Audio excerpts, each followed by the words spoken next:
one question that I'm curious about is, what you're able to say from Scholastic's point of view. What about Learning Ovations and A2I was appealing to them?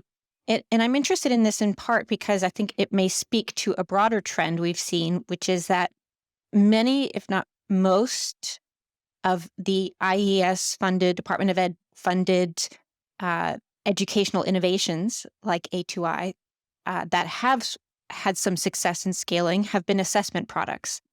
And so I'm curious what Scholastic's interest was in A2I specifically, and if that also speaks to some broader trend about assessments as being a very acquirable kind of intellectual property relative to other types of innovations. I actually think that's what Scholastic's first blip on the radar was about the assessment.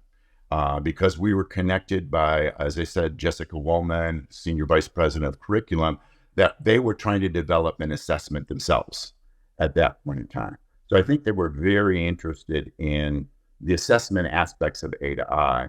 And that was really where Carol was working when Jessica had seen that presentation multiple years earlier. And so then it became an issue of how do we open that door to Scholastic that A to I is actually a whole system solution and not just an assessment. And I think it's that distinction, Rebecca, that answers your second question.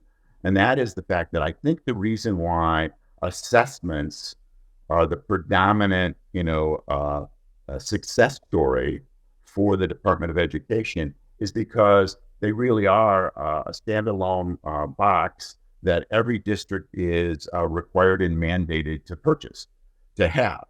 And as assessments kind of change with the different kinds of nuances that need to be picked up or the different kind of relevant words or whatever it might be, that's another marketplace that's open to those researchers that have developed those psychometrics about those assessment tools. So to have good assessment, you really are required to have very good, deep research in many ways, all from psychometrics all the way to how children behave within the classroom doing that assessment.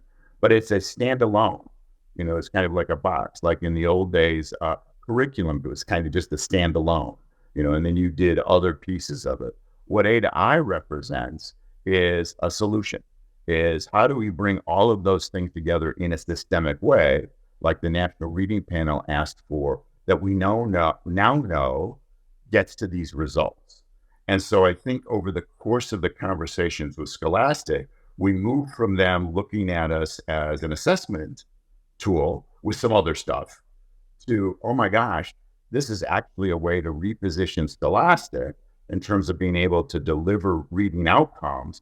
And they have an assessment vehicle that we can use and utilize for the whole Scholastic curriculum materials that were available. So they saw the larger promise, I think, as our conversations went forward.